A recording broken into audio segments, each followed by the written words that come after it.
High friends, welcome back to Pallavi's world. প্যারিসের গল্পটাকেই continue করছি। রাতের কুয়াশায় প্যারিস অসাধারণ লাগছিল। খুব একটা ম্যাজিক্যাল মোমেন্ট ক্যাপচার করতে পারবো ভাবিনি, বাট ইয়েস, আমার বাকেট লিস্টে অনেস্টলি ছিল না। অনেক রিজন আছে, তার জন্য পরে বলা হবে। আপাতত এসেছি and yes, magical moment, magical লাগছে ওয়াইফাইটা আর কি। আমি জানি না ক্যামেরা কতটা জাস্টিফাই করতে পারছে ব্যাপারটাকে, আমি বিকজ অবভিয়াসলি লো লাইট, রাত্রির বেলা, আমি জানি না কতটা তোমরা বুঝতে পারছো, ক্যামেরায় আমি তুলে ধরছি। বাট হোপফুলি যদি ভালো লাগে একটা লাইক, শেয়ার, সাবস্ক্রাইব করে দিও।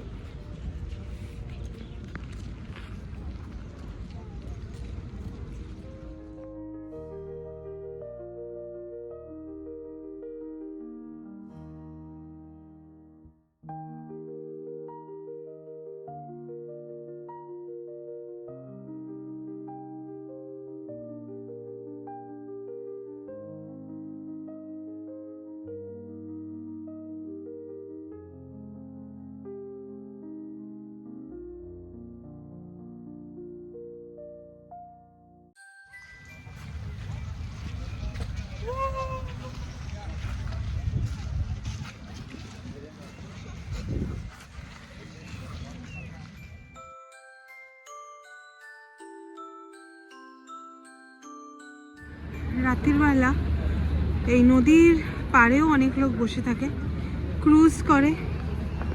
এই যে প্রচুর ক্রুজ প্যাকেজেসও আছে, বাট আমরা আর ক্রুজ করিনি।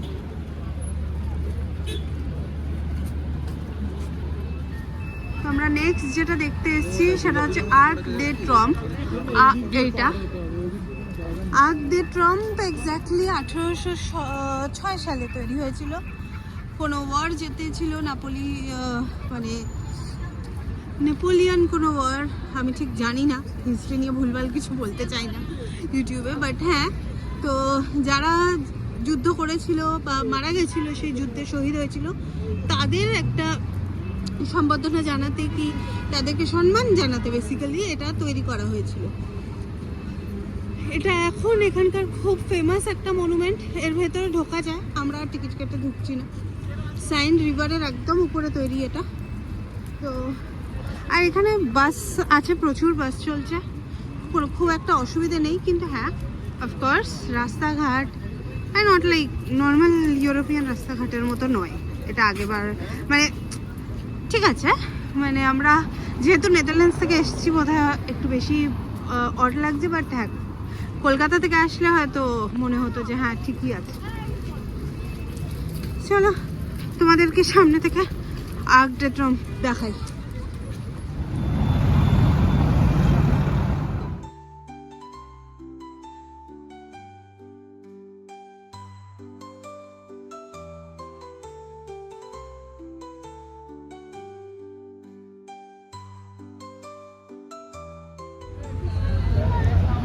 তো ফাইনালি এলভি লুই ভিটয়ে যে হোটেলটা খুলছে প্যারিসে, ওটা দেখা হলো। নিচে ওদের শোরুম আছে নিচে, আর ওপরে হোটেল খুলছে, এখনো কনস্ট্রাকশন চলছে। এটা নিয়ে প্রচুর রিলস, প্রচুর নিউজ, ইনস্টা স্টোরি দেখেছি, এখন নিজের চোখে ব্যাপারটা দেখলাম।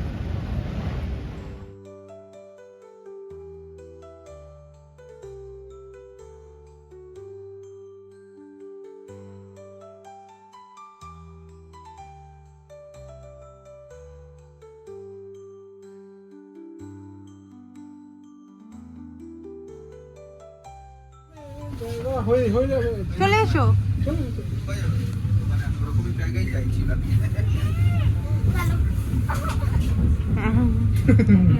রাই মনে মনে চাইছে আরে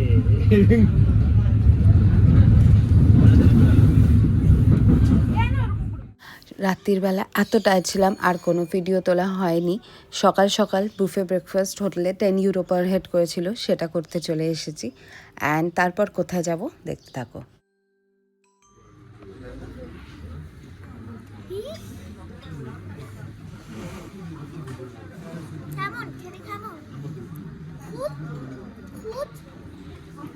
সো ফাইনালি আমরা ক্রিসমাস সেলিব্রেট করছি, ক্রিসমাস মুডে চলে যাচ্ছি নটরডেম। তোমাদেরকে নটরডেম ঘুরে দেখাবো। রাই, কোথায় যাচ্ছি? আমরা রটারডামে যাচ্ছি। না, আমরা রটারডামে যাচ্ছি না, আমরা নটরডেম যাচ্ছি। নটরডামে। এটা একটা খুব পুরনো চার্চ, যেটা পুড়ে গেছিলো। বাকি হিস্ট্রি পরে বলবো, আমি হিস্ট্রিতে এমনি খারাপ। প্যারিসের নর্মাল রাস্তাঘাট, আজকে ক্রিসমাস তো পুরোই ফাঁকা।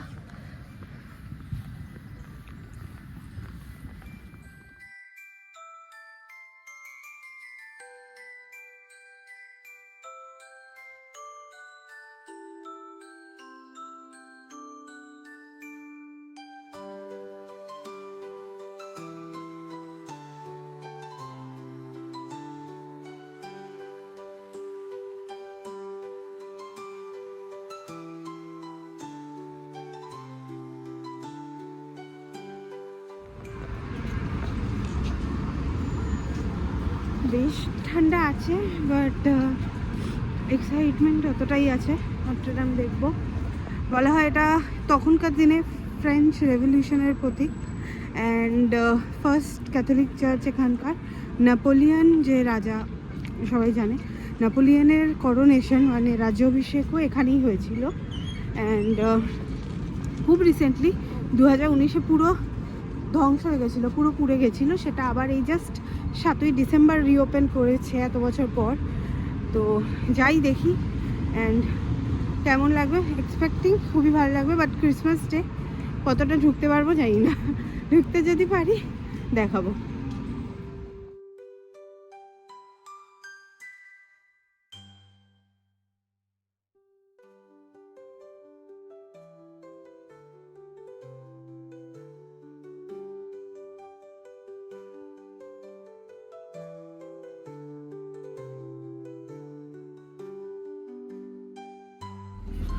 আমাদেরও উপর বন্ধ। কাঁচের মধ্যে রেখেছে, মানে যা একটু খেয়ে নিল।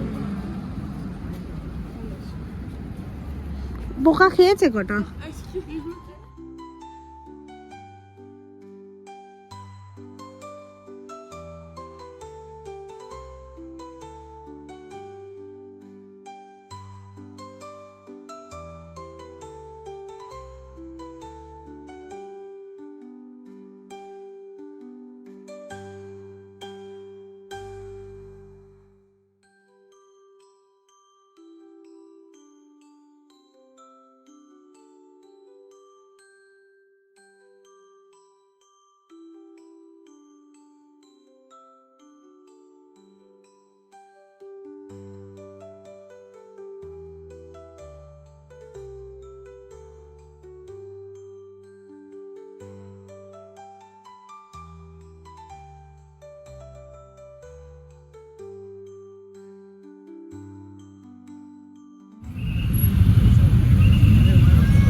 যিশু পুজো কেন?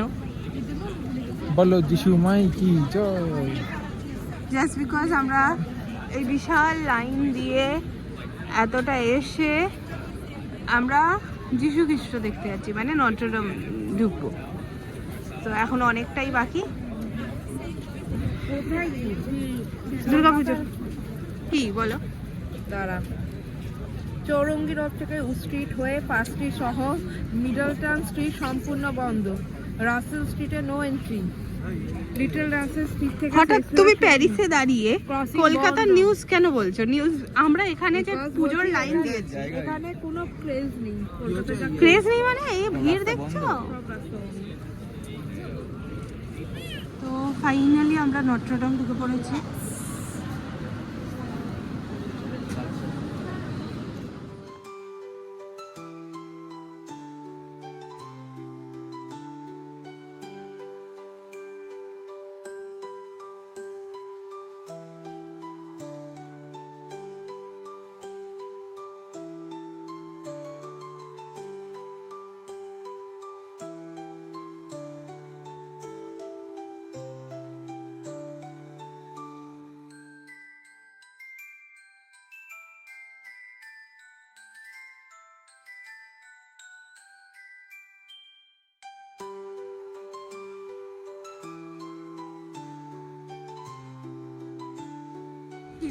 খুব সুন্দর শান্তির জায়গা বলে যাচ্ছি। এটা হচ্ছে নটরডাম, অ্যান্ড এদিক দিয়ে বা ওদিক দিয়ে নটরডাম আসবে, তো এরকম ব্রিজও আছে।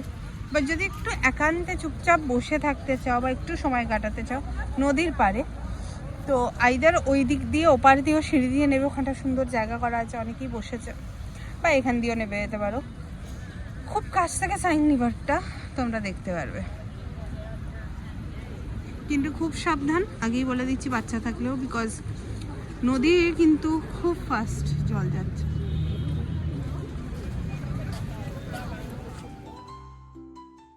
প্যারিস আসলে একটা জিনিস মাস্ট করবে, সেটা হচ্ছে লোকাল প্যাটিসেরিয়া, যেগুলো পেস্ট্রি শপ, সেখান থেকে পেস্ট্রিজ ট্রাই করবেই করবে।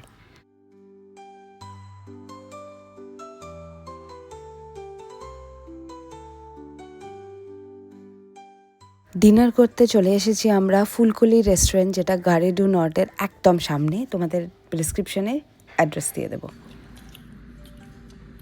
ডু নর্ড, যেটা সেন্ট্রাল স্টেশন প্যারিসের, ওটার আশেপাশে প্রচুর বাংলাদেশি আর ইন্ডিয়ান রেস্টুরেন্টস আছে। অসাধারণ খাবার আর খুব কম কস্টে।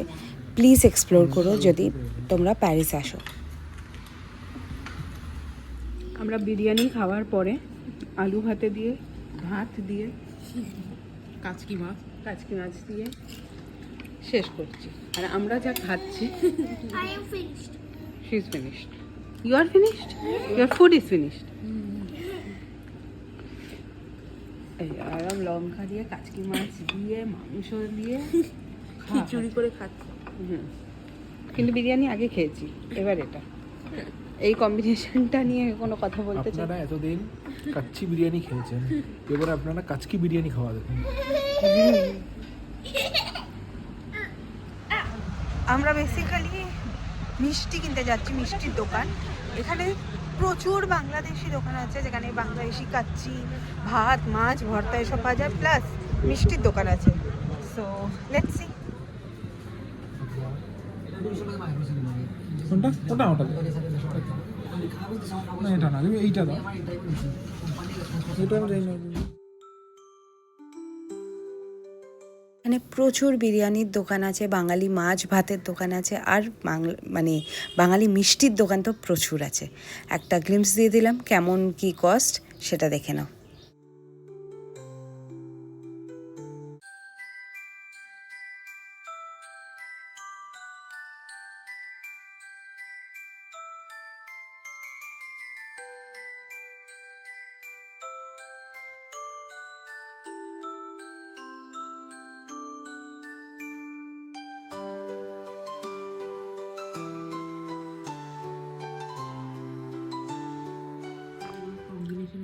মিষ্টি দই, এই শহরগুলোতে মিষ্টি, এই সুবিধাটা আছে, মানে বাঙালি মিষ্টি জিনিস, মানে সবজি আর টবজি এইসব বেশি পাওয়া কাচ্চি যায়। বিরিয়ানি। Tachi.